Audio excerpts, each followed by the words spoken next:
Et Ilia voulait savoir si, là aujourd'hui, vous étiez heureuse dans ce que vous faites. C'est une très bonne question. C'est devenu l'une de mes priorités en 2024. Pontoise Radio, l'agenda. Bonjour Dina Morisset. Bonjour. Vous êtes championne olympique de e-sport, triple championne de France et un petit peu plus.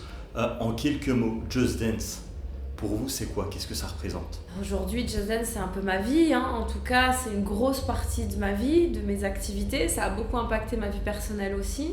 C'est le jeu, aujourd'hui encore, sur lequel je m'amuse le plus, sur lequel je passe beaucoup d'heures chaque semaine et qui continue d'évoluer et que j'apprécie voir évoluer et surtout que j'apprécie partager avec les gens.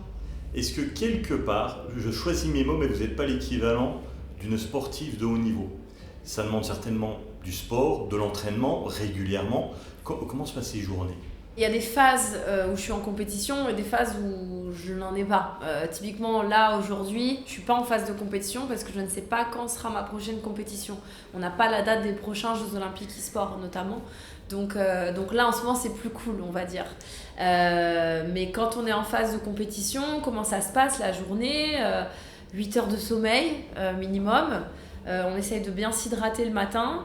De l'échauffement avant de commencer la séance et après c'est une journée qui va être divisée entre des sessions où je vais vraiment danser, habituer mon corps aux chorégraphies, une session, une partie où je vais étudier à quoi je ressemble quand je danse, comment je peux faire évoluer mon score sur la console, comment je peux faire évoluer mon aspect visuel. C'est-à-dire qu'il y a un débriefing, vous filmez, vous regardez après? Ouais, je me filme, je regarde, je travaille aussi la partie score, donc j'essaye de regarder quel passage ne sortent pas toujours en mode perfect, c'est-à-dire le maximum de points, pour essayer de corriger ça et au final d'avoir le meilleur score avec la meilleure performance. Donc les journées sont divisées entre phase de danse, phase d'études.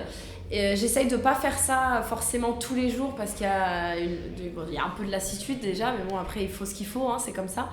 Et de faire quand même des phases, des journées de repos, 1 ou 2 par semaine, même si c'est pas toujours évident parce qu'on n'a pas le temps, il n'y a que 7 jours dans une semaine et quand il faut préparer, il faut y aller à fond. Et moi aussi, j'aime beaucoup faire du renforcement musculaire parce que Just Dance, c'est très cardio, mais on a, il faut tenir pendant longtemps et c'est vrai que plus on est en forme, tout simplement, plus on va être amené, en tout cas capable de faire des mouvements précis, de tenir longtemps dans le temps. Donc oui, quelque part, je suis une athlète, ouais, je pense. Il y a la partie sportive, il y a la partie mentale. Vous avez un coach, il y a une équipe autour? Alors, dans Just Dance, faut savoir qu'on n'a pas de cash prize, donc on n'a pas de chèque à la fin, pour dire ça comme ça. Donc avoir toute une équipe qu'il faut bien évidemment rémunérer, c'est pas possible. Il y a certains jeux vidéo où les cash prizes sont présents et du coup on peut avoir toute une structure autour de nous. Mais moi, j'ai pas ces moyens-là, malheureusement. C'est un peu comme dans le sport traditionnel, on n'est pas tous logés à la même enseigne. Donc, je suis ma propre coach, ma propre nutritionniste. Bon, j'ai un conjoint qui m'aide beaucoup aussi, mais il faut savoir beaucoup être indépendant, se remettre en question et puis savoir où est ta motivation et quel est ton objectif et ne pas l'oublier. Vous êtes une femme d'affaires, il y a le côté sportif, femme d'affaires parce que vous faites plusieurs choses. Compétitrice, créatrice de contenu, j'ai dire il y a tout ce qui en découle derrière avec les conventions, la personnalité et tout ce qu'il y a derrière, il y a les contrats avec Ubisoft. Comment vous gérez ça en plus? C'est comme l'artisan qui fait tout. En phase de compétition, c'est dur parce qu'il faut continuer de maintenir tout ça, tout le côté création de contenu, personnalité, business, événementiel. Quand on m'a demandé si je voulais représenter la France aux Jeux Olympiques, j'avais déjà des contrats sur ma période d'entraînement. J'étais obligée d'annuler mon contrat qui tombait sur le week-end des Jeux, parce que on ne peut pas être à 2 endroits à la fois. Mais sur toute la phase de préparation, j'avais des obligations. Et je voulais pas tout annuler non plus parce que moi je suis quelqu'un que quand je dis oui. Donc il faut essayer de jongler avec tout ça, d'où l'importance déjà d'avoir 8 heures de sommeil et puis de s'organiser. Moi je suis quelqu'un qui essaye de m'organiser beaucoup à l'avance, mon emploi du temps il se remplit des mois à l'avance et du coup j'organise ma semaine pour essayer d'attribuer un temps pour tout. Mais ce qui en pâtit le plus dans ces coups de temps-là, c'est le côté personnel. Pendant 1 mois, 2 mois, quand j'étais vraiment en préparation intense, je voyais plus mes amis, je voyais plus ma famille. Fallait bosser, quoi. Voilà. C'est un peu dur, mais tu sais que c'est pour cet objectif-là que tu le fais. Ce qui est particulier, ce qu'on ne voit pas forcément au premier abord, il y a tout ça, ouais. Mais en plus, j'allais dire, il y a la partie internationale où vous parlez anglais, vous ouais. exportez aussi à l'international. C'était pas nécessairement prévu, ça, il a fallu se remettre à niveau à l'anglais. Oh, ça, c'était une volonté dès le départ. Parce que moi, j'ai toujours eu un assez bon niveau d'anglais, on va dire. Et Just Dance, je le vois vraiment comme un jeu où tu peux très bien partager un moment avec quelqu'un sans avoir à lui parler et sans avoir même à parler la même langue que lui. Donc le but de faire ma chaîne YouTube en anglais, c'était vraiment de rester ouverte sur le monde. C'est parti du fait que quand j'ai eu mon premier titre sur Just Dance, j'ai reçu plein de messages dans plein de langues différentes. Et je me suis dit, comment je reste connectée à cette communauté qui se crée, tu vois, d'elle-même, et qui parle un peu toutes les langues. Et l'anglais, c'est la langue la plus internationale, la plus connue. Donc c'est vraiment parti de là pour essayer de laisser personne de côté et de nouer un lien un peu avec le monde. Dina, vous avez 38 ans. Just Dance, vous allez pouvoir le faire, je vous le souhaite le plus longtemps possible. Mais est-ce que vous vous dites, ok, dans 5 ans, dans 10 ans, sur quoi je bascule ? Je pense pas comme ça. Je vis beaucoup au quotidien. Faut savoir que moi, j'ai commencé ma carrière il y a 10 ans à peu près. Donc ça veut dire que il y a 10 ans, je savais pas que tout ça allait arriver. Donc moi, j'aime bien laisser la place à l'inconnu et aux opportunités qui peuvent se passer.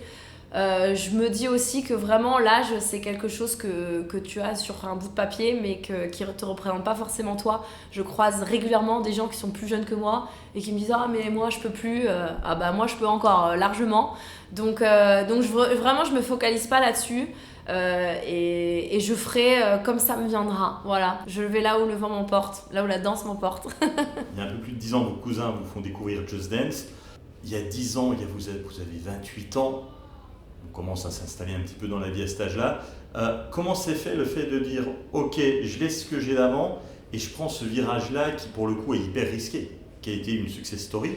Comment ça s'est passé ? J'ai pris mon temps. J'ai pas tout lâché du jour au lendemain. Au moment où je découvre Just Dance, au moment où je commence mes compétitions, au moment où j'ai mes premiers titres, j'ai une communauté qui se crée, je commence à avoir de l'engouement, un peu plus d'événements ici et là. Donc oui, je commence à générer des revenus, parce que c'est quand même ça le nerf de la guerre finalement. Mais au début, je me dis pas que je pourrais en vivre du tout. Je le fais parce que ça me fait kiffer. Éventuellement, ça me rapporte un petit billet et puis c'est cool. Et c'est vraiment à force de cumuler les expériences professionnelles, de cumuler aussi l'expérience, le talent, l'XP, comme on dit dans le jeu vidéo, que de plus en plus de gens étaient intéressés par ce que je faisais et que du coup, ça me prenait de plus en plus de temps et que j'avais de moins en moins de temps. Enfin, j'avais plus de temps libre. J'étais vraiment divisée entre mon travail que j'avais avant et mes activités liées à Just Dance. Donc j'ai commencé à vouloir diminuer, je suis passée à 80% sur mon travail, je suis passée à 50%. Et le gros tournant, ça a été un jour de début 2020 où mon conjoint me dit non mais tu dors 5 heures par nuit, tu as 2 vies en même temps qui n'ont rien à voir l'une avec l'autre. Tu vas pas pouvoir continuer comme ça éternellement, il faut faire un choix parce que c'est pas sain mentalement ni physiquement. Je dormais vraiment 5 heures par nuit maximum pour tout gérer. Et du coup il m'a dit viens vas-y essaye. J'avais la chance d'être fonctionnaire, donc je pouvais me mettre en disponibilité. Il m'a dit, vas-y, essaye de te mettre à 100%. Si ça marche, tant mieux. Si ça marche pas, je pourrais retourner à mon ancien travail et puis on mangera des pâtes en attendant. Justement, quel rôle il a eu dans l'ombre, votre conjoint ?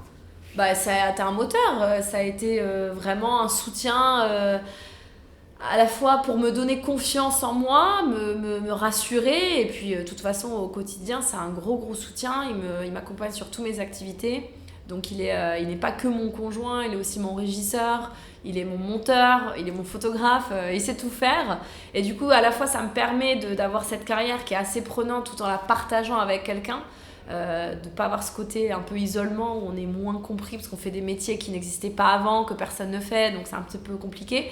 Et du coup, qu'ils soient toujours avec moi, c'est un gros soutien. Ouais. Les parents ont réagi comment quand vous leur avez dit papa, maman, la famille aux alentours autour, je vais vivre de Just Dance? Ça faisait quand même un moment que j'avais commencé mes activités, au moment où j'ai décidé de prendre la décision d'y aller à 100%. Mes parents m'ont juste dit mais t'es sûre que financièrement ça va le faire parce que mes parents ils s'inquiètent, c'est normal, en plus ils m'ont payé des études pour que j'ai un métier stable, j'étais fonctionnaire donc quitter ça c'est pas forcément facile, donc ils étaient un peu dans le doute Mais je leur ai dit, bah écoutez, j'essaie, si ça marche pas, je retournerai à ce que je faisais avant. Ils avaient le doute, mais ils m'ont quand même encouragée. Voilà, ils ont dit, bon bah de toute façon, s'il y a quoi que ce soit, tu nous le dis. Et puis voilà, donc ils ont toujours été top sur ça, mes parents. Pour terminer, j'ai une question et une vidéo. On fait de l'éducation média dans une classe à Luxeuil et Elia voulait savoir si, là aujourd'hui, vous étiez heureuse dans ce que vous faites. C'est une très bonne question. C'est devenu l'une de mes priorités en 2024. Avant, j'étais beaucoup, je voulais en faire toujours plus. Et puis là, en ce début d'année, j'ai eu des décès qui sont arrivés dans mon entourage. Et je me suis dit, faut que je me recentre. Donc, pas forcément essayer de faire des choses parce que ça va marcher ou parce que ça va me rapporter plein d'abonnés ou même plein d'argent, on va dire. Mais vraiment essayer de me reconcentrer sur ce qui me fait plaisir et sur ce que j'ai envie de faire. Donc, même si c'est pas forcément des projets hyper ambitieux, on me dit tout souvent, mais quand est-ce que tu ouvres ton école de danse mais j'en ai même pas envie en fait. Moi, j'ai envie de faire ce qui me fait kiffer. Donc, oui, aujourd'hui, je suis heureuse, ouais. On a préparé une interview avec les enfants. Alors, on leur a proposé toutes les personnes qui étaient là. C'est vous qui avez le plus de succès, on m'a dit. Mais JP était pas au courant. On a 30 minutes de sport à faire en classe qui sont obligatoires. Ouais. Et le matin, ils ont un cours de la vidéo super. via YouTube et ils font du Just Dance. C'est Waka Waka, je reconnais en plus. C'est Ils ça. sont bien. C'est génial. Ah bah en plus ils font ça tous ensemble. C'est fun, ça se partage, c'est pas prise de tête. Voilà, on met le son, la musique, c'est accessible à tous. C'est trop bien de voir ça. C'est génial. Bon, faut continuer hein, tous les matins. Oh, allez, quelques fois par semaine, on va dire. Et regardez surtout les sourires. Moi, c'est ça qui me fait plaisir. Quand je les vois s'amuser et se lâcher. C'est super. C'était l'agenda Comtoise Radio. Pour tout savoir sur les sorties à faire dans les Vosges saunoises, suivez-nous sur nos réseaux sociaux Comtoise Radio.